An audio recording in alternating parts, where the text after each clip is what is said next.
29-year-old Johnny Coxey and his wife, 25-year-old Megan Coxey, were living in a low-income section of Spartanburg, South Carolina. They both often found themselves out on the streets begging for money. Child Protective Services stepped in and took their child away from them. Almost immediately after their child was taken from them, both Megan and Johnny were arrested and thrown in jail. After they both got out of jail, Megan was contacted by a local, very successful real estate agent named Todd Kohlhepp. Todd was reaching out to her to offer her and her husband pretty decent paying jobs. Apparently, Todd had recently purchased this massive 95-acre plot of land in the area, and he needed people to come onto the property and help clean it up. And so, of course, Megan and Johnny say yes. She and Johnny made their way out to this property. 3 days later, Megan's mother tried to get in touch with her, but she couldn't. And when she reached out to Johnny, she couldn't get in touch with him either. And so given the couple's history, Megan's mother thought the worst. She panics and she rushes to Megan and Johnny's house. They're not there. And so something in her gut tells her that something is wrong here. And so she called the police. The police began their investigation by speaking to Todd Kohlhepp, who was the owner of this property,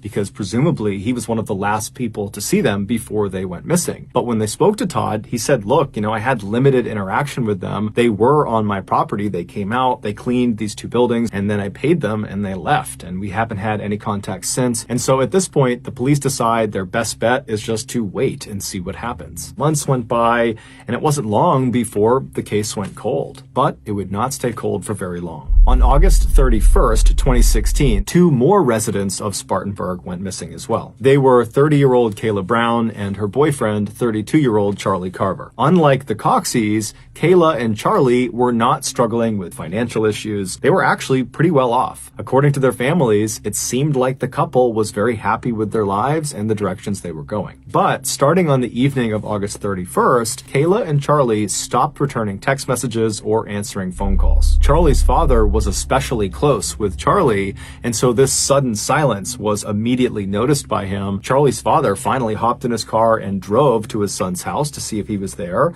and he wasn't. And then he drove to Kayla's place, and she wasn't there either. And so he called the police and he reported them missing. The police started with absolutely no leads, and so what they did to begin their investigation was basically just to interview everybody in Charlie and Kayla's life. But no one had any idea where this couple had gone to. But 2 months after they had been reported missing, the police finally obtained a search warrant that would allow them to look at their respective cell phone records. And when they looked at Kayla's cell phone records, they were able to triangulate roughly where her last known location was, according to pings her cell phone was sending off to nearby cell phone towers. And they discovered her last known location was inside of the same 95-acre plot of land that the Coxeys had been in before they went missing. And so immediately the police put in for a search warrant to go search this 95-acre property, and they sent a team actually out to the property and just waited for the search warrant to clear. And at the same time, another group of police officers went to Todd Kohlhepp's house. Todd is obviously caught off guard. And so he says to them, look, I know how this looks, but I gotta tell you,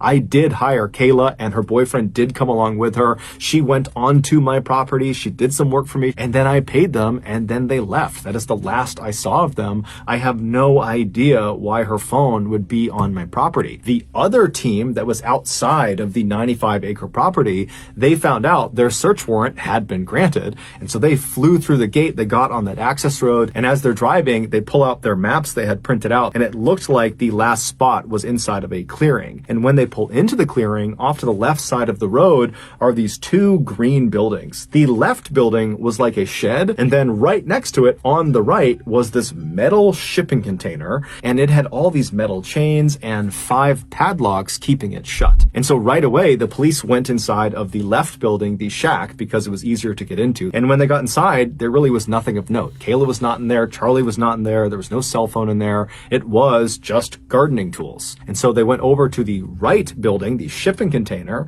and they got out their metal cutting saws and their bolt cutters, and they began cutting into all of these locks and chains. And when they finally got that door open, they were absolutely astounded at what they saw. The police had just discovered Kayla. She was in rough shape, but she was alive. And after they cut her free and got her out of the shipping container, she told them what happened. Back on August 31st, 2016, Kayla says she was contacted by a friend of hers, Todd Kohlhepp, and he told her that he was still looking for people to come out and help clean up the property. And so Kayla, she was looking for work, and so she agreed to do it. And after getting this job, Kayla would tell Charlie, and Charlie, just being a good boyfriend, said, you know what, I'll tag along with you and I'll help you do this job. I won't ask Todd for any money. I'm just gonna go and help you. And so later that day, she and Charlie, they made their way out to the 95-acre property, and after driving for several minutes, they reach this clearing, and in this clearing, they see Todd up ahead on the left. He's smiling and waving at them, and he's standing in front of the shack and the metal shipping container, and as soon as the couple is standing in front of Todd,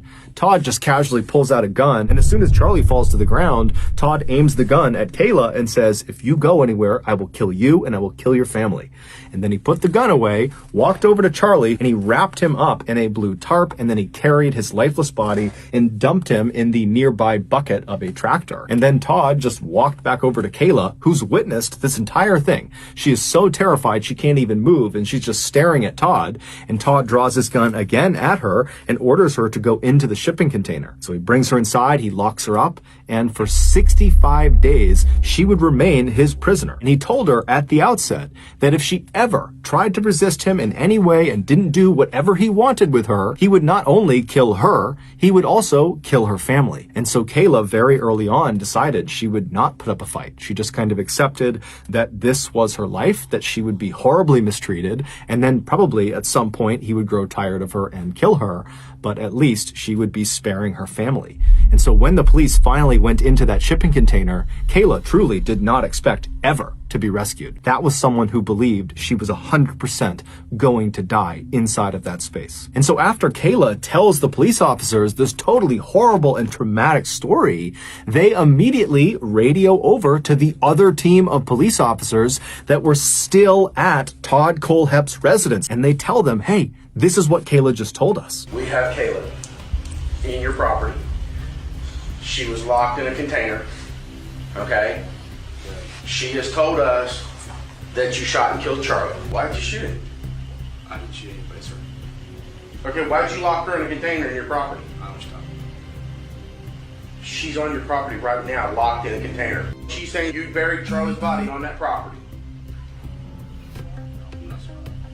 So you're saying you didn't lock her up, you didn't put her in the Connex box or anything? No, sir. My money didn't turn. Probably a good thing. Go ahead and put him in the back of your car. Even though Todd would initially deny any wrongdoing, he would eventually confess, not only to killing Charlie and kidnapping Kayla, but also to killing Johnny and Megan Coxey. Apparently, he had done to them what he did to Kayla and Charlie. Now, unlike Kayla, who would ultimately comply, and it did save her life, Megan did not. She fought back. She was totally resistant. She wouldn't do anything that he wanted her to do. And so after only 5 days of her being in captivity, he would kill her. And the way he would describe her was, oh, you know, she was acting like a wild animal, so I had to put a bullet in the back of her head.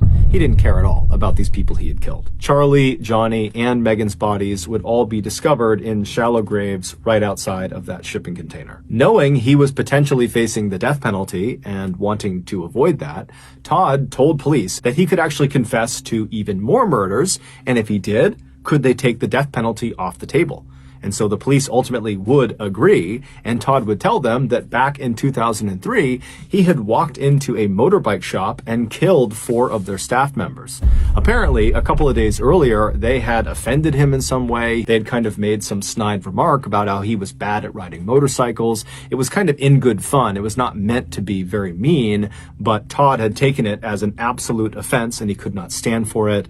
And so literally, in broad daylight, he had walked back into this store and gunned all of them down. And then once they were all down, he had walked by each of them and put an additional round into each of their heads. And so as Todd is telling the police this terrible story, he's totally nonchalant about it. He's laughing about it, and he's even bragging to police that they would be proud of him at how quickly he cleared the superbike shop, meaning how quickly he got in there and killed everyone inside. That somehow, because police officers use weapons too, they would appreciate how efficient he was. These 4 murders would be the only additional murders Todd would confess to, and they would be enough to take the death penalty off the table. But it's believed Todd had killed more people. In fact, he had blatantly admitted to Kayla when she was in captivity that his body count was in the high 2 digits. And most likely he was telling her this because he planned on killing her before she could ever escape and tell anyone. One of the more disturbing aspects of this case is after it became public that Todd Kohlhepp was the killer, someone discovered that an anonymous account was doing all these product reviews on Amazon, and this anonymous account was Todd Kohlhepp. And the products he was reviewing were things like knives and shovels and chainsaws, and the reviews literally were about how he planned on using these tools to kill people, or they were how he had used these tools to kill people, or how he had disposed of bodies. And then there was also a couple of reviews of padlocks, and one of the reviews said he had 5 of them on a shipping container, and so now the shipping container was just like Hotel California. You can check out anytime you like, but you can never leave. Todd was ultimately sentenced to 7 consecutive life sentences, which means he'll spend the rest of his life in prison. Just know that I really appreciate your support, and until next time, that's going to do it. See ya.